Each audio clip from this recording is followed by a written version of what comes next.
আজকে আমি তোমাদের জন্য নিয়ে এসেছি পার্সেন্টেজ চ্যাপ্টারের মোস্ট ইম্পর্ট্যান্ট একটা টাইপ। এই টাইপটার নাম কি না এক্স ইজ মোর অথবা লেস দেন ওয়াই। তাহলে এখানে কী রকমের কোয়েশ্চান থাকে দেখো। কেপি 2023-এ এরকম প্রশ্ন একটি এসেছে যে রামের আয় শ্যামের আয় অপেক্ষা 20% বেশি, তাহলে শ্যামের আয় রামের আয় অপেক্ষা কত শতাংশ কম। তাহলে এই রকম টাইপের যদি প্রশ্ন পড়ে তাহলে আমরা কিভাবে তার সলিউশন করব, তার আজকে আমরা কনসেপ্ট শিখবো ফার্স্টে, তারপর আমরা কোয়েশ্চান করব। তার আগে তোমাদের আমি 4টি কোয়েশ্চান দেখাই, এই টাইপ থেকে কি কি প্রশ্ন হয় সেটাও তো জানা দরকার। তাহলে দেখো, একটা এসএসসি জিডি 2024-এর প্রশ্ন, একটা কেপি 2023-এর প্রশ্ন, একটা গ্রুপ ডিতেও, একটা এসএসসি জিডি 2023-এর প্রশ্ন। তাহলে দেখো, এইগুলো সবগুলো কিন্তু আমাদের এই সূত্র দ্বারাই সলভ হবে যদি আমাদের জানা থাকে। যদি না জানা থাকে তাহলে তো হবে না। তাহলে দেখো, যদি তোমরা এই কোয়েশ্চেনগুলো পারো তাহলে দেখো পজ করো ভিডিওটি, তারপর 4টি কোয়েশ্চেনের অ্যান্সার আমরা কমেন্টে দাও। তাছাড়া আমি আগে কনসেপ্ট শিখছি, তারপর করো, তারপর অ্যান্সার করবে। দেখো, ফার্স্টে আমরা শেখা যাক আজকে এই টাইপের প্রশ্নগুলো দেখতেই পাচ্ছ, রেলেও আসছে, ডাব্লিউবিপি, কেপি, এসএসসি জিডি সবার ক্ষেত্রেই ভীষণ ভীষণ ইম্পর্ট্যান্ট। তাহলে দেখো, টাইপ আমাদের শেখা যাক। ফার্স্ট কি শিখছি আমরা না, দুজন ব্যক্তি আছে এ আর বি, এ আর বি। আমি বলছি যে বি এর আয় বা বেতন, আমি বেতন দ্বারাই শিখছি, যে বি এর আয় এ অপেক্ষা 20% বেশি, 20%, আমি 25% করে দিচ্ছি, 25% বেশি। তাহলে 25% যদি আমি বৃদ্ধি করি তাহলে বি কত হয়ে গেল না, তার আয় হয়ে গেল 125 টাকা। এরপরও আমি পাল্টা কোশ্চেন করছি যে তাহলে এর আয় বি এর আয় অপেক্ষা কত কম। দেখো, আমি যে ফার্স্টে টাইপটা বলেছি যে মোর দেন আর লেস দেন, মানে একজন বেশি হবে একজন কম হবে। তাহলে এখানে বি 25% বেশি এর থেকে, তাহলে এখানে কত কম। তাহলে নর্মালি তোমরা যদি করো এইভাবে হয়, একটা বলা থাকে 25% বেশি, আর অপরটা আমাকে বার করতে হবে যে কত শতাংশ কম। একজন যদি বেশি হয় অপরজন অটোমেটিক কম হবে। সাপোজ তুমি ভাবো আমি তোমার চেয়ে 2 বছরের যদি বড় হই, অটোমেটিক তো বলা যায় যে যে তুমি আমার চেয়ে 2 বছরের ছোট, তাহলে গ্যাপটা কিন্তু সেই 2 বছরেই থাকে, একজন বড় হয় একজন ছোট হয়। তাহলে এখানেও দেখো যে 100 আর 125 আছে, গ্যাপ কিন্তু দুজনের 25-এই, 100 থেকে 125 যাও, আবার 125 থেকে 100-তে এসো, সাথে গ্যাপ কিন্তু সেমই। কিন্তু যদি পার্সেন্টেজে ক্যালকুলেশন করি তাহলে কি পাবো, তাহলে দেখো 100 থেকে 25% বৃদ্ধি করলাম, 125 গেল। কিন্তু যদি আমি পাল্টা করি যে 125 থেকে 100 যাই, তাহলে দেখতে পাচ্ছি আমার 25 কম করতে হচ্ছে। কার থেকে 25 কম করতে হচ্ছে না, 125 থেকে কম করতে হচ্ছে। যদি বলে কত শতাংশ না ইন্টু 100%, তাহলে দেখো 25 5-এ, আবার 5 20, তাহলে এখন হচ্ছে -20%। তার মানে কি বলা গেল না, এর ইনকাম বি এর থেকে 20% কম। তাহলে একজন যদি 25% বেশি হয় অপরজনের থেকে 20% কম। এটা হলো আমাদের বেসিক কনসেপ্ট, এটি হলো আমাদের বেসিক কনসেপ্ট। কিন্তু যদি বলো যে এটার কি কোনো শর্ট ফর্ম নেই, আছে। এটার জন্য আমি তোমাদেরকে বলতে চাইছি যে যে কোনো কোয়েশ্চানেই পড়ুক তোমরা এই যে সূত্রটা শেখাবো, মেথডটা, সেটা দ্বারাই তোমরা এই 4টি কোয়েশ্চানই সলভ করতে পারবে। শুধুমাত্র যদি তুমি এই টাইপটা শেখো 100 ধরে, তাহলে তুমি এই সিম্পল এটা করে নিতে পারবে অটোমেটিক। কিন্তু তখন তুমি খরচের কোয়েশ্চেনে আসবে, তখন তুমি করতে পারবে না, কারণ তোমার এই টাইপটা শেখা নেই। তাহলে দেখো, তাহলে মেথডটা কি আমাদের না, আমরা জানি 25% বৃদ্ধি করতে বলেছে কোয়েশ্চানে, যে বলেছে একজন এ বি কিচ্ছু জানার দরকার নেই, এই মেথডটা শিখলে শুধুমাত্র ডাইরেক্ট কোয়েশ্চানে করতে পারবে।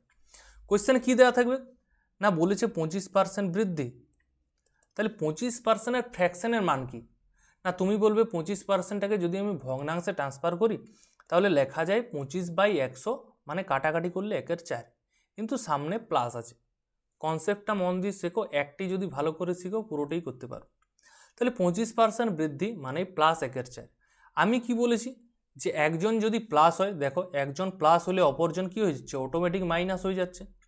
তাহলে একজন প্লাস হলে অটোমেটিক একজন মাইনাস। তারপর ভগ্নাংশে কি পাচ্ছি না, আমি বলেছিলাম যে গ্যাপ কোনো সময় আলাদা হয় না, এ বি এর থেকে 25 কম, বি এর থেকে 25 বেশি, সেই গ্যাপ তো 25ই আছে। তার মানে এইখানে যে এক আছে উপরে, এই একটা উপরেই থাকবে, মানে উপরে যদি এক থাকে আমার অ্যান্সারও এক করতে হবে, উপরে যদি 2 থাকে আমাকে 2ই ট্রান্সফার করতে হবে, উপরে যদি 3 থাকে 3ই যাবে। কিন্তু নিচে কি করব, দেখো নিচে আছে 4, এইখানে প্লাস চিহ্ন আছে, তাহলে 4 যুক্ত 1 মানে 5, তাহলে -1/5 হয়ে গেল। আর 1/5 ভগ্নাংশে মান কি আমরা জানি -20%, 1/5 মানেই 20%।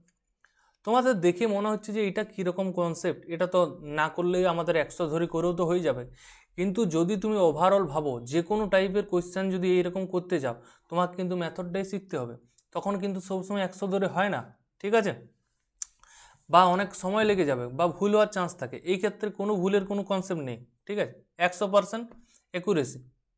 তাহলে আমি আরেকবার বলছি যে একজন যদি 25% বেশি হয়, অপরজন কি হয় না 20% কম। কিভাবে পাচ্ছি, 25%-এর ফ্র্যাকশন ভ্যালু 1/4, এই টাইপটা তুমি মনে মনে করতে পারবে, 25% মানে 1/4। তাহলে 1/4 থেকে আমি কিসে যাচ্ছি, আমি অ্যান্সারে যেতে হবে। যদি একজন প্লাস হয় অপরজন অটোমেটিক মাইনাস, একজন বেশি হলে একজন কম হবেই। উপরের মানটা সমান, উপরে এখানে 1 আছে, এদিকেও 1 হবে। তারপর কি আছে দেখো, নিচে 4 আছে কিন্তু আমার প্লাস চিহ্ন আছে, তাহলে এখানে নিচে 4 যুক্ত 1 5 হয়ে গেল। তাহলে -1/5 মানে -20%। তাহলে একজন যদি 25% বেশি হয় অপরজন 20% কম হবে। সিমিলারলি যদি তুমি বলো না কোশ্চেনে যদি কম দেওয়া থাকে, কমই করো, -25% দেওয়া আছে, যে বললে একজন তার থেকে 25% কম। যদি তুমি 100 ধরে করো, 100 থেকে 75 যাবে, আবার 75 থেকে 100-তে আসবে, ঠিক আছে। কিন্তু আমি এটা ডাইরেক্ট করে দেবো, দেখো -25% মানে -1/4 লেখা যায়। আমি বলেছি যে একজন পজিটিভ হলে একজন নেগেটিভ হবে, একজন নেগেটিভ হলে একজন পজিটিভ হবে, তাহলে মাইনাস ছিল প্লাস লিখছি। তারপর কি উপরটা সেম, 1 ছিল একই, কিন্তু নিচে কি লিখবো তোমরা ভাবো কি লিখবে। আগেরটা লিখেছিলাম 4 যুক্ত 1 5 লিখেছিলাম, এখানে দেখো মাইনাস চিহ্ন আছে, তাহলে 4 - 1 লিখবো নিচে, মানে এখন হয়ে গেল +1/3। আর আমরা 1/3-এর পার্সেন্টেজ মান কি জানি, 33.1/3 বা 33.33%। তাহলে দেখো একজন এখানে মাইনাস ছিল আর এইখানে আমার কি চলে এলো, প্লাস চলে এলো, এই দেখো। তাহলে আমাদের কনসেপ্টটা বোঝা গেল। তাহলে আমরা অ্যাপ্লাই কিভাবে করব, দেখো কোয়েশ্চেন যখন করব আমি 100 ধরেও তোমাদের বোঝাচ্ছি, আমি নর্মাল যেটা আমাদের মেথড সেটা দ্বারাও করছি। ফার্স্ট কোয়েশ্চেন ফলো করো তোমরা, দেখো এরপর যদি এই টাইপটা এই কোয়েশ্চেনগুলো কি নিজেরাই করতে পারছো। তাছাড়া দেখো কোয়েশ্চেনে আসা যাক। ফার্স্ট কোয়েশ্চেন কি বলেছে, এর মান বি এর অপেক্ষা 25% বেশি। আমি ফার্স্টে 100 ধরে করব, এ আছে আর বি আছে, এ আছে আর বি আছে, এর মান বি থেকে 25% বেশি। বি এর থেকে আমি বলেছি যারটায় র থাকে তাকে 100 ধরা হয়, এর মান বি এর থেকে, এর মান বি এর থেকে, তাহলে বি যদি 100 হয় এ তার থেকে 25% বেশি মানে 125। উল্টোটা জিজ্ঞেস করেছে, তাহলে বি এর মান এ অপেক্ষা কত কম, না তুমি বলবে 25 কম, কার থেকে না 125-এর থেকে, ইন্টু 100%। তাহলে এখান থেকে কি পাচ্ছি না 25 5-এ যে কনসেপ্ট আমি শিখালাম সেটার মধ্যেই হয়ে যাচ্ছে 5 20 100 20% কাটাকাটি করে। কিন্তু যদি আমরা এটা মেথডে করি আমাদের, তাহলে কিভাবে পাবো, দেখো বলেছিলাম কে কার থেকে বেশি কিচ্ছু জানার দরকার নেই, কোয়েশ্চানে কি দেওয়া আছে দেখো না 25% বেশি, তাহলে 25% বেশিকে কি লেখা যায় না +25%। 25%-এর ফ্র্যাকশন মান কি না তুমি বলবে +1/4। তারপর প্লাস আছে অটোমেটিক মাইনাস হয়ে যাবে, উপরে 1 আছে এটার উপরেও 1 হয়ে যাবে, নিচে কি হবে না এইদিকে তাকাও, না 4 যুক্ত 1 আছে, 4 যুক্ত 1 লিখে দাও, -1/5 মানে 20%, এটা মাইনাস হয়ে যাবে। তাহলে একজন যদি 25% বেশি ছিল অপরজন 20% কি কম হবে। তাহলে আশা করি বোঝা গেছে। এরপর আসছি নেক্সট কোয়েশ্চেনে। দেখো আমরা শুধুমাত্র টার্গেটটা কিসের দিকে করছি, কে কার থেকে কম আছে বেশি আছে কিছু জানার দরকার নেই, এক্ষেত্রে কোনো ভুলের সম্ভাবনা নেই। এসএসসি জিডি 2024-এর প্রশ্ন দেখো, বলছে পি যদি কিউ এর থেকে 15% কম হয়, কত কম দেওয়া আছে? 15% কম, তাহলে আমি লিখে দিলাম -15%। তাহলে কি কিউ পি এর থেকে কত শতাংশ বেশি? তাহলে দেখো, তাহলে 15% এর ফ্র্যাকশন মান কি লেখা যায়? ভগ্নাংশে। পার্সেন্টেজ থেকে ভগ্নাংশে ট্রান্সফার করলে আমরা জানি 15/100 লিখি। তাহলে মনে মনে কাটাকাটি করো, উপরে 15 আছে, নিচে 100 আছে। 5 3 15, 5 20 100, 3 20 লেখা যায়। কিন্তু এখানে আছে মাইনাস, এখানে কি আছে? একটা মাইনাস আছে। তাহলে একজন যদি মাইনাস হয়, অপরজন কি হবে? প্লাস। ঠিক আছে, উপরে সেম, উপরে 3 ছিল, এরও উপরে 3 আছে। নিচে কি হবে? না 20 - 3 মানে 17। আমি এরপর ডাইরেক্ট লিখছি, আর আমরা বারবার লিখব না। তাহলে তুমি বলবে তো আমরা তো 3 17 মানের তো পার্সেন্টেজ মান জানিনি। তাহলে পার্সেন্টেজে ট্রান্সফার করতে গেলে কি করতে হয়? তুমি 100% দ্বারা গুণ করে দাও, যেটাই করা যাচ্ছে না সেটাই কিন্তু গুণ করে দাও। আমরা 1/5 সমান যদি ডাইরেক্ট জানি 20%, এটাতে ক্ষতি নেই। যদি না জানো, 1/5 সাথে 100% গুণ করে দাও, তবে কি পাবে? সেই 20%ই পাবে। ব্যাপারটা হচ্ছে এরকম। তাহলে 3 17 তোমরা পার্সেন্টেজের মান জানো না, তাহলে কি করবে? 100% দ্বারা গুণ করে দাও, না +300/17%। তাহলে কোন অপশানটার কাছাকাছি যাচ্ছে? দেখে তো মনে হচ্ছে পূর্ণ সংখ্যা হবে না। ঠিক আছে, আবার কি?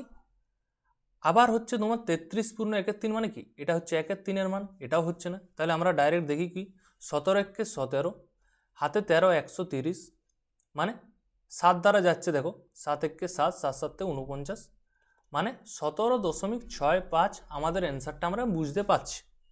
তাহলে এটাই হয়ে গেল অ্যান্সার আমাদের। তাহলে আশা করি এটাও বোঝা গেছে। তোমাদের পরের চ্যাপ্টার পুরো ক্লাসটা করো আগে, তারপর বলবে যে কোন টাইপটা ভালো লাগছে। এইটার মধ্যে 4 রকমের কোশ্চেন আছে, তো 3 রকমের কোশ্চেন আছে। বেতনের আছে, নর্মালের আছে, আবার খরচের আছে। মোস্ট ইম্পর্টেন্ট যেটা হচ্ছে খরচ। এই খরচের শুধুমাত্র সংক্রান্তর জন্য আরেকটা আলাদাভাবে ক্লাস আমি নিয়ে আসছি, সেটা দেখলে আরও বেশি বেনিফিট পাবে। এরপর দেখো নেক্সট ক্লাস, এই নেক্সট কোন কোশ্চেন, এটা তো 2 নাম্বার ছিল। এরপর আসছে 3 নাম্বার। দেখো বেতন নিয়ে, রামের আয় শ্যামের আয় অপেক্ষা 20% বেশি। তাহলে লেখো ডাইরেক্ট 20% +20%। তাহলে 20%কে কী লেখা যায়? না +1/5। আমরা পরীক্ষার সময় কিভাবে করব সেটাও আমরা বলে দিচ্ছি। তাহলে শ্যামের আয় রামের আয় অপেক্ষা কত কম? তাহলে একজন যদি প্লাস হয়, অপরজন মাইনাস। তাহলে একজন যদি উপরেরটা কী হয়? সেম, 1 ছিল 1 হবে, নিচে কী হবে? 5 + 1 মানে 6। তাহলে 1/6 মানে জানি আমরা 16 পূর্ণ 2/3%। ডাইরেক্ট হয়ে গেল। তাহলে তুমি বলবে যে পরীক্ষায় আমরা কিভাবে করব? তাহলে পরীক্ষা আমরা কিভাবে করব? না যখনই আমরা পরীক্ষায় দেখব এরকম, তখন 20% বেশি মানে কি? না +1/5, এটা আমরা ডাইরেক্ট লিখব। 20% কোশ্চেনে দেখতে পাচ্ছি, আমরা তো আর বারবার লেখার দরকার নেই, আরও 20% লিখব, কোনো দরকার নেই। +1/5, এখান থেকে কি লিখব? একজন প্লাস হলে অপরজন মাইনাস, মানে হয়ে গেল উপরে 1, নিচে হয়ে গেল 5 + 1 মানে 6। তাহলে 1/6কে আমরা ডাইরেক্ট লিখতে পারি কি? 16 পূর্ণ 2/3। আমাদের শুধু কাজ হচ্ছে এইটুকু লেখা, 1/5 থেকে 1/6। দেখো মাত্র কয়েক সেকেন্ড, 2-3 সেকেন্ডের মধ্যে আমরা অ্যান্সার কিন্তু পেয়ে যাব। আর এটা তুমি WBP KP হোক, তাই GD হোক, যে কোনো পরীক্ষার ক্ষেত্রে একটি করে কোয়েশ্চেন পাবে। রেল পাবে 100%।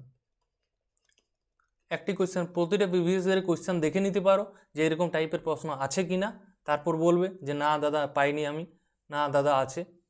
ঠিক আছে, নেক্সট ক নাম্বার কোয়েশ্চেন? 4 নাম্বার।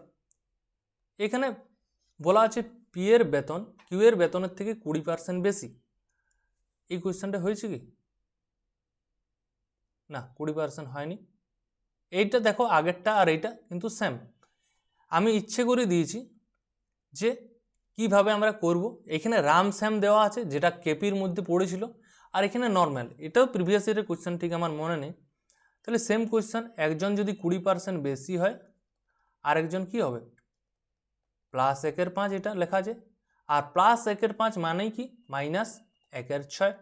প্লাস থেকে মাইনাস, 1 থেকে 1, আর নিচে কি হয়ে গেল? 5 + 1। তাহলে এখানে 16 পূর্ণ 2/3ও লেখা যায়, কিন্তু অপশানে আমার দেওয়া আছে 16.66।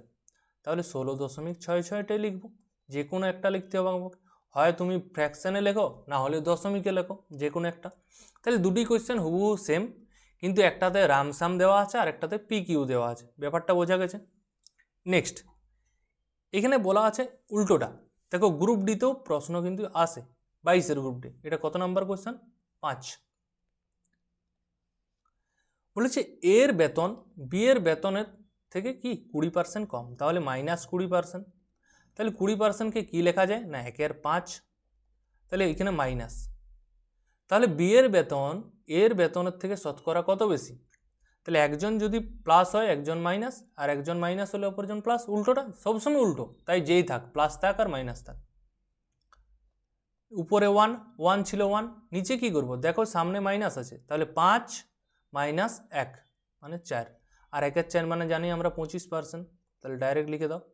তাহলে একজন 20% কম হলে অপরজনের বেতন কি হচ্ছে? 25% বেশি। দেখো অপশান ডি।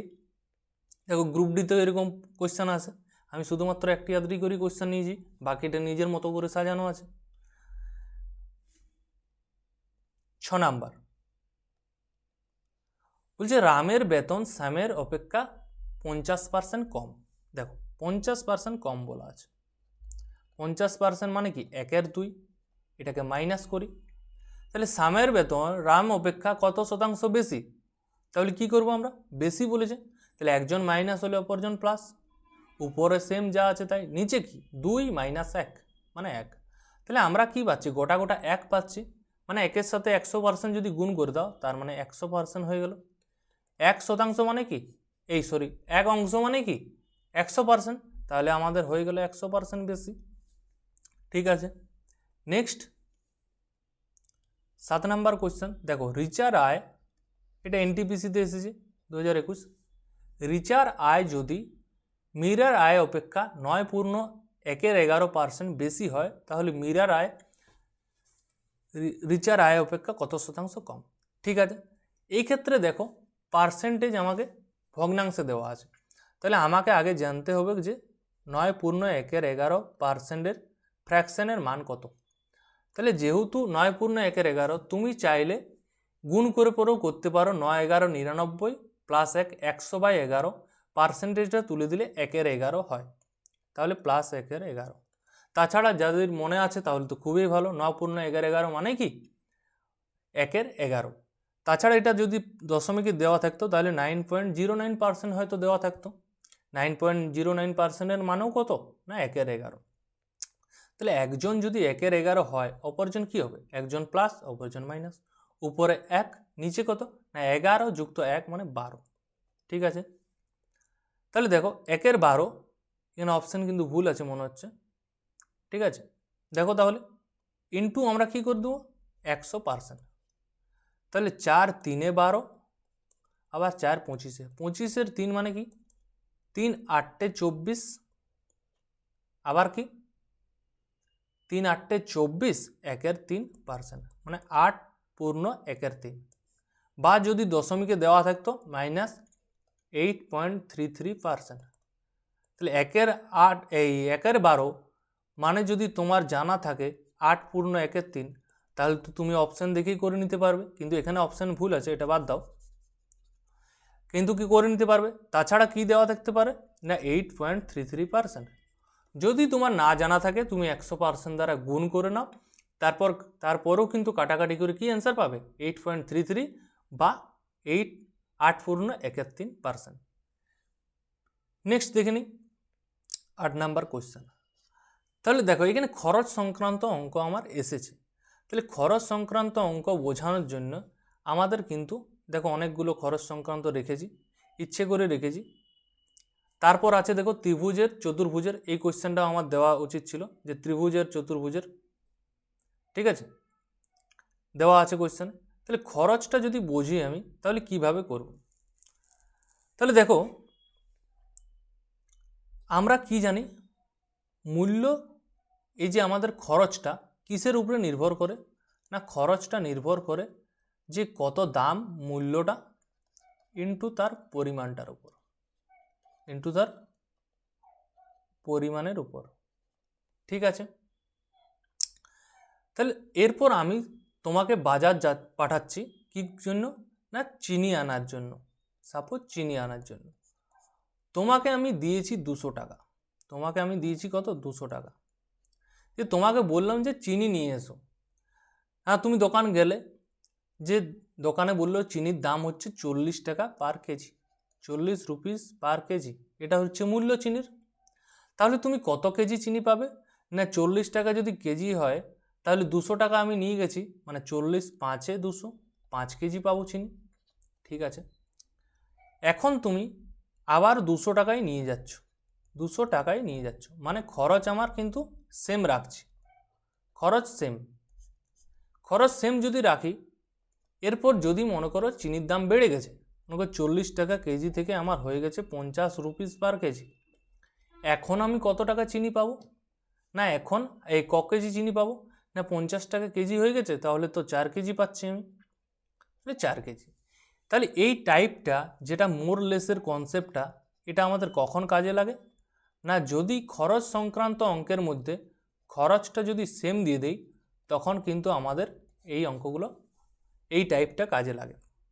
তাহলে কিভাবে কাজে লাগে সেটাও তো জানা দরকার। তাহলে দেখো এইখানে মূল্যটা কি পাচ্ছি, না প্রথমে 40 টাকা পার কেজি ছিল, পরে কি হয়ে গেল যে 50 টাকা পার কেজি। তাহলে মূল্যের অনুপাতটা দেখি তো কি হচ্ছে, না আগে 40 ছিল, এখন হয়ে গেল 50, মানে 4:5। আর পরিমাণের অনুপাতটা কি পাচ্ছে, পরিমাণ, এখানে পরিমাণও থাকতে পারে বা ব্যবহারও থাকতে পারে, যে কত পরিমাণ ব্যবহার করছি আমি। দেখো আগে ছিল 5, এখন হয়ে গেল 4, মানে 5:4। তাহলে এখান থেকে দেখে বুঝতে পারছি খরচ যদি তুমি সেম রাখো, তাহলে মূল্যটা যে অনুপাতে বৃদ্ধি পাচ্ছে, আমার পরিমাণটা সেই অনুপাতে কিন্তু হ্রাস পাচ্ছে। মূল্যটা 4:5 হয়ে গেছে, পরিমাণটা 5:4, মানে উল্টে যাচ্ছে। ঠিক আছে, এরপর দেখো কি পাচ্ছি আমরা, না যদি আমরা অনুপাতে দেখি, না 4 থেকে 5 হয়ে যাচ্ছে মূল্যটা। আমরা যদি পার্সেন্টেজে ক্যালকুলেশন করি যে মূল্যটা কত পার্সেন্ট বৃদ্ধি পাচ্ছে আর পরিমাণটা কত পার্সেন্ট হ্রাস পাচ্ছে, তাহলে মূল্যটা যদি হিসাব করি 4 থেকে 5 হচ্ছে, মানে 1 বৃদ্ধি পাচ্ছে কার থেকে, না 4-এর থেকে, মানে 1/4, মানে বলা যায় +25%। তাহলে মূল্যটা বৃদ্ধি পেয়েছে কত, না 25%। তাহলে দেখো তাহলে পরিমাণটা কত হ্রাস পাচ্ছে, না দেখতে পাচ্ছি 1 হ্রাস পাচ্ছে কার থেকে, না 5-এর থেকে, আর 1/5 মানে জানি আমরা -20%। তাহলে অনুপাত থেকে আমরা কি করলাম, না 4 থেকে 5 যাচ্ছে, মানে 25% বৃদ্ধি, আবার 5 থেকে 4-এ যাচ্ছে পরিমাণটা, মানে 20% হ্রাস। দেখো আগের কনসেপ্টটা মনে পড়ছে কি মোর লেসের? দেখো মূল্যটা আমার 25% বৃদ্ধি পাচ্ছে, মানে এরপর কোশ্চেনটা কি হয় এখান থেকে বলে দিচ্ছি, যে খরচ আমি সেম আছে, মূল্য যদি 25% বৃদ্ধি করি, তাহলে বলো যে আমাকে ব্যবহার কত শতাংশ হ্রাস করতে হবে? ব্যবহার তো হ্রাস করতে হবে, যদি দাম বেড়ে যায় তাহলে আমাকে খাওয়াটা কম করতে হবে, ব্যবহারটা কম করতে হবে। তাহলে আমার মূল্য 25% বেড়েছে, মানে 25% মানে হচ্ছে 1/4। তাহলে এখান থেকে কি বলা যায়, না 1/4 মানে হচ্ছে মাইনাস, একটা প্লাস হলে একটা মাইনাস, উপরে সেম 1 ছিল 1 হবে, নিচে কি 4 যুক্ত 1 মানে 5, আর এখান থেকেই বলা যায় -20%। তাহলে দেখো এই এত বড় যে টাইপটা, সেটা আমরা সামারি করে ছোট করে দিলাম একমাত্র এই মোর লেসের কনসেপ্টটা দিয়ে। তাহলে আমরা কিভাবে কাজে লাগছে আমরা আলটিমেট বুঝতে পারলাম। এরপর তোমরা আরও ভালোভাবে বুঝতে পারবে যদি তোমরা এরপর কোশ্চেন দেখো। কি বললাম, কখন আমাদের মোর লেসের কনসেপ্টটা কাজে লাগে খরচের মধ্যে, না যদি খরচ সেম থাকে, একটা যদি বলে বৃদ্ধি পাচ্ছে বা হ্রাস পাচ্ছে, তাহলে অপরটা কি হবে, দেখো কোশ্চেন দেখো, তাহলে ভালোভাবে রিলেট করতে পারো। বলেছে চিনির মূল্য 30% বৃদ্ধি পেয়েছে, সীতা যদি চিনি বাবদ খরচ একই রাখতে চায়, তাহলে তাকে চিনির ব্যবহার শতকরা কত কমাতে হবে? তাহলে তাকে চিনির ব্যবহার শতকরা তাকে কত কমাতে হবে? তাহলে বুঝতে পারছো যে মূল্যটা আমার 30% বৃদ্ধি পেয়েছে, ব্যবহারটা আমাকে কত কমাতে হবে। খরচ এখানে একই আছে, খরচ কি আছে একই, তাহলে খরচ একই থাকলেও আমাদের কি কনসেপ্ট, না মোর লেসের কনসেপ্ট। কখন, না যখন খরচ একই। ঠিক আছে, তাহলে দেখো মূল্যটা কত পার্সেন্ট বৃদ্ধি পাচ্ছে, না বলা আছে 30%। তাহলে 30% মানে লেখা যায় 3/10। আর আবার এইটাকে কি লিখছি আমরা, একজন প্লাস হলে একজন মাইনাস, উপরে 3 ছিল 3ই থাকবে, নিচে কি হবে না 10 + 3 মানে 13, তাহলে 3/13। তাহলে এটার পার্সেন্টেজে মান কত না ইন্টু 100% করে দাও, তাহলে যে মানটা পাবে সেটা কার মান, যে পরিমাণ বা ব্যবহার। তাহলে বোঝা গেছে। তাহলে -300/13% মানে এখান থেকে অপশান দেখে বুঝতে পারছো 13 দুগুণে 26, 40, 40 মানে 3 13 39, 1/3%, 33.13%। কীভাবে শতকরা দেখো কত কমাতে হবে বলেছে, দেখো মাইনাস অ্যান্সার আসছে আমার মানে কমছে। দেখো আরআরবি এএলপি এবং টেকনিশিয়ান এটা পার্সেন্টেজ হয়ে গেছে, এটা অ্যান্ড এলপি অ্যান্ড টেকনিশিয়ান।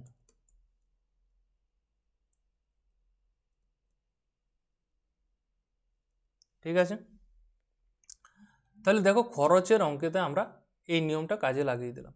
এরপর দেখো নেক্সট একটা অঙ্ক কর, এটা কি তোমরা নিজেরা পাচ্ছ। খরচ যদি, এটা চলবে না এখানে,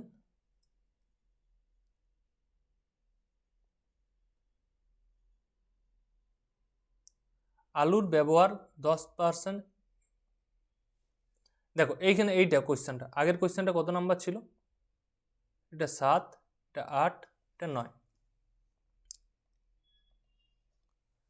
দেখো যদি আলুর দাম 10% বেড়ে যায়, যদি আলুর দাম 10% বেড়ে যায়, তাহলে একজন ব্যবহারকারীকে তার আলু খাওয়ার পরিমাণ কত কমাতে হবে যাতে আলুর খরচ অপরিবর্তিত থাকে। দেখো খরচ অপরিবর্তিত থাকে বা খরচ সেম থাকে একই।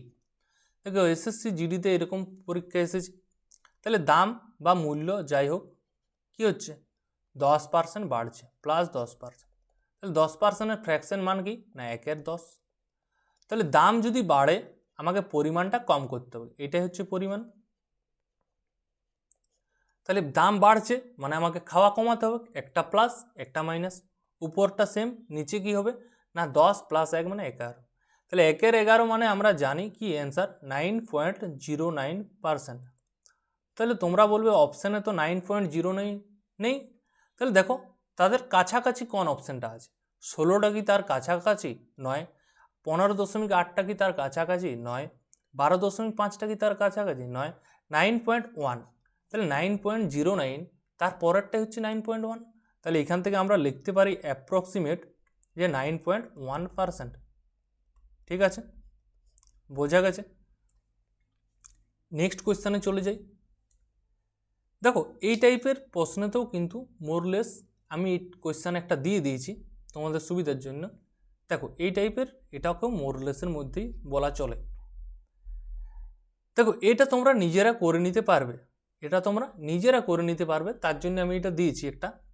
এটা তোমরা কমেন্টে জানাবে যে এটা কীভাবে করবে।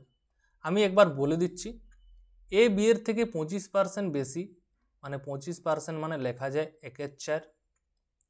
বি সি এর থেকে 40% কম মানে -40% মানে 2/5 -2/5। সি ডি এর থেকে 30% বেশি মানে 30% মানে +3/10। তাহলে দেখো আমি এটা করে দিচ্ছি একটুকু, A B C R D. তাহলে প্রথমে কি বলা আছে, এ বি এর থেকে 25% বেশি, 25% ফ্র্যাকশনের মান কি না 1/4। তাহলে এ দেখো এইটা আমি বলছি তার জন্যে, বি এর থেকে, বি এর যেটায় র পাবো সেটা নিচেরটা, তার মানে বি এর মান যদি 4 হয়, এ তার থেকে কি 25% বেশি মানে এখানে কি করেছি আমরা 1 পেয়েছি উপরে মানে 1 বেশি 5। নেক্সট কি বলেছে, বি সি এর থেকে, সি এর থেকে মানে এটা নিচের মানটা সি, তাহলে সি এর মান যদি 5 হয়, বি তার থেকে 2 কম মানে 3। ঠিক আছে, এরপর সি ডি এর থেকে 30% বেশি, ডি এর থেকে তার মানে নিচেরটা ডি, তাহলে 10-এর মান যদি ডি হয়, তারপর কি সিটা হচ্ছে তার থেকে 3 বেশি মানে 13। তাহলে তোমরা এইখান থেকে আমাকে এখানে এ আর ডি এর চেয়ে অনুপাতটা বলেছে কত শতাংশ কম। তাহলে দেখো আমি করেই দিই, তার আগে তোমরা পজ করে পরে অ্যান্সারটা বলতে পারো, ঠিক আছে? ওয়েট,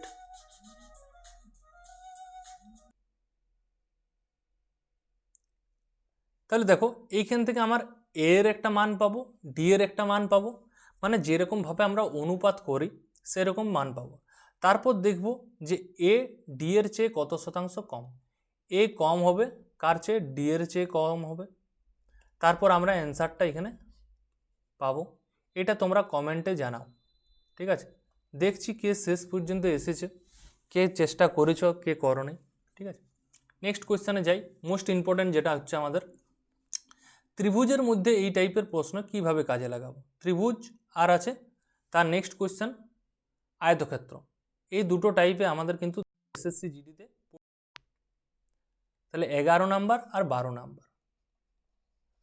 তাহলে দেখো মোর লেসের কনসেপ্ট কখন কাজে লাগে না, আমরা ফার্স্ট দেখি ত্রিভুজের ক্ষেত্রফলটা। সূত্রটা কি? হাফ ইন্টু ভূমি ইন্টু উচ্চতা। এইখানে আমাদের হাফের কোনো কাজ নেই।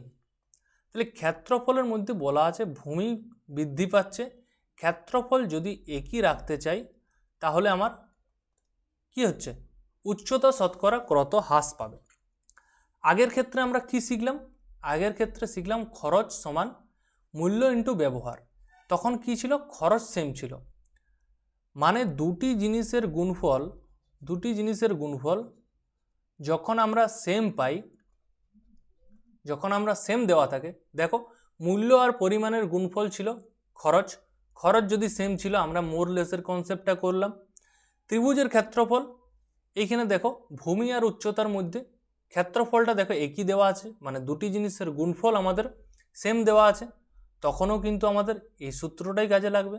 আবার কি, যদি দৈর্ঘ্য গুণিত প্রস্থ মানে আয়তক্ষেত্রের ক্ষেত্রফল পাই, সেক্ষেত্রে যদি ক্ষেত্রফলটা সেম দেওয়া থাকে তাহলেও কিন্তু আমাদের এই টাইপটা পড়ছে। আরেকবার বলছি, যখনই দুটি জিনিসের গুণফল আমাদের কিন্তু বলে সেম থাকে, মূল্য ইন্টু পরিমাণ সমান হচ্ছে খরচ, খরচ যদি সেম থাকে এই টাইপের প্রশ্ন। নেক্সট, ত্রিভুজের ক্ষেত্রফল সমান হচ্ছে ভূমি ইন্টু উচ্চতা, হাফটা আমি বাদ দিচ্ছি। তাহলে দুটি জিনিসের গুণফল করে আমরা কি পাচ্ছি? ক্ষেত্রফল পাচ্ছি। ক্ষেত্রফল যদি একই রাখতে চাই, দেখো কোশ্চেনে বলা আছে ক্ষেত্রফল সমান রাখা হয়, এই টাইপের প্রশ্ন মোরলেস। নেক্সট প্রশ্ন দেখো না, আয়তক্ষেত্রের দৈর্ঘ্য এত % বৃদ্ধি হয়, ক্ষেত্রফল একই রাখার জন্য এক্ষেত্রেও কিন্তু দৈর্ঘ্য গুণিত প্রস্থ সমান ক্ষেত্রফল। তাহলে ক্ষেত্রফল একই রাখতে চাইলে কি হচ্ছে? একটা যদি বৃদ্ধি করি অপরটা অটোমেটিক কী করতে হবে? কম করতে হবে। মূল্যটা বৃদ্ধি করলে পরিমাণটা কম করতে হবে। ত্রিভুজের ক্ষেত্রে কি? ভূমিটা বৃদ্ধি পেলে উচ্চতাটা কম করতে হবে। আয়তক্ষেত্রের ক্ষেত্রে কি? দৈর্ঘ্য বৃদ্ধি পেলে প্রস্থ কম করতে হবে, প্রস্থ বৃদ্ধি পেলে দৈর্ঘ্য কম করতে হবে। ব্যাপারটা বোঝা গেল? তাহলে করো। তাহলে ত্রিভুজের ভূমিটা বলা আছে 66.23%, কী করছে? আমরা বৃদ্ধি করছি। তাহলে বৃদ্ধি যদি করি আমরা 66.23 ফ্র্যাকশন মান কত না, সমানেই লেখা যায় +2/3। তোমরা গুণ করে দেখতে পারো, 200/3 আসবে, 200%টা তুললে নিচে 100, তাহলে 200/300 কাটাকাটি করে 2/3, ঠিক আছে? তাহলে আমাদের ভূমি দেওয়া আছে, কোশ্চেনে কি বলেছে? উচ্চতা কত শতাংশ হ্রাস পাবে, উচ্চতা। তাহলে একটা যদি পজিটিভ হয়, ভূমি যদি বাড়ে, আমার কি উচ্চতা কমাতে হবে। উপরটা কিন্তু সবারই সমান, নিচে কি হবে? 3 যুক্ত 2 মানে 5, আর 2-এর 5 মানে জানি আমরা 40%, মানে উচ্চতা কি হচ্ছে? 40% হ্রাস পাচ্ছে। বলেছে না কোশ্চেনে উচ্চতা কত শতাংশ হ্রাস পাবে না, 40%। ভূমি যদি 66.23% বৃদ্ধি পায় তাহলে উচ্চতা আমাদের 40% হ্রাস পাচ্ছে, ঠিক আছে? নেক্সট দেখি 12 নাম্বার। এখানে আয়তক্ষেত্র বলা আছে, আয়তক্ষেত্রের ক্ষেত্রফলের সূত্রটা কি বললাম না, দৈর্ঘ্য গুণিত প্রস্থ। এইখানে বলেছে দৈর্ঘ্যটা বৃদ্ধি পাচ্ছে, ক্ষেত্রফল যদি সেম রাখা হয় তাহলে প্রস্থ কত শতাংশ কমবে। তাহলে দেখো 14.28%-এর ফ্র্যাকশন মান কিন্তু আমাকে জানতে হবে। দৈর্ঘ্য দেখো এসএসসি জিডিতে পড়েছে +14.28%, প্লাস 14.28% মানে কি না, এটা আমাদের মুখস্থ করতে হবে যে 1-এর 7-এর কি হচ্ছে, এটার মানটাই হচ্ছে 14.28%। এটা পার্সেন্টেজ করতে করতে করতে করতে অটোমেটিক তোমরা এই ধাতস্থে চলে আসবে, ঠিক আছে। তাহলে 1-এর 7 দৈর্ঘ্যটা কি হচ্ছে, 1-এর 7 বৃদ্ধি পাচ্ছে। ক্ষেত্রফল আমাদের সেম রাখতে গেলে প্রস্থটা নিশ্চয়ই কমাতে হবে, দৈর্ঘ্যটা বৃদ্ধি পেয়েছে, প্রস্থটা কম করে দাও মাইনাস। উপরে সেম 1 ছিল 1-এই আসবে, নিচে কি 8। তাহলে 1-এর 8 মানে জানি আমরা 12.5%। যদি তোমরা না জানো তোমরা ইন্টু 100% করো, দিয়ে কাটাকাটি করো। 4 দুগুণে 8, 4 25-এ 100, 25-কে 2 দ্বারা ভাগ করলে কি 25-এর অর্ধেক 12.5, আর এটা কি হোক মাইনাস। তাহলে প্রস্থটা কি হয়ে গেল 12.5% হ্রাস পেল। তাহলে আমরা আজকে কি কি শিখলাম? ফার্স্ট, এই টাইপটার মধ্যে টোটাল বেতনের যদি থাকে বা নর্মাল যদি থাকে পি কিউ এর মতো, এ বি এর মধ্যে এরকম। তাছাড়া যদি খরচের অঙ্কে থাকে তখনও মোরলেস করা যায়। আবার কি যদি ত্রিভুজের ক্ষেত্রফল, আয়তক্ষেত্রের ক্ষেত্রফল এরকম কোয়েশ্চেন থাকে তখনই কিন্তু আমাদের এই মোরলেসের কনসেপ্টটা কাজে লাগে। তাহলে আশা করি তোমাদের এই পুরো যে চ্যাপ্টারটা ক্লাসটা ভালো লেগেছে। তাহলে জানাবে শেষে যে এটা তোমাদের কতটা উপকার হয়েছে বা রিলেট করতে পারছো যে না এই টাইপের প্রশ্ন পরীক্ষায় আসেই মাস্ট, দেখতেই পাচ্ছি জিডিতে 2024-এ দেখতে পাচ্ছি, জিডির 2023-এ দেখতে পাচ্ছি, কেপির 23-এ দেখতে পাচ্ছি, রেলের ক্ষেত্রে দেখতে পাচ্ছি। মানে একটা দুটোই কোয়েশ্চেন তুমি মাস্ট পাবেই পাবে, প্রতিটা শিফটে পাবেই পাবে, গ্যারেন্টি 100%, ঠিক আছে। তাহলে আজকের মতো এখানেই থাক। নেক্সটে আমরা যে খরচের অঙ্ক আছে সেটার পুরো কনসেপ্ট আমি নিয়ে আসব। তাহলে ধন্যবাদ, আজকের মতো দেখা হচ্ছে নেক্সট ক্লাসে।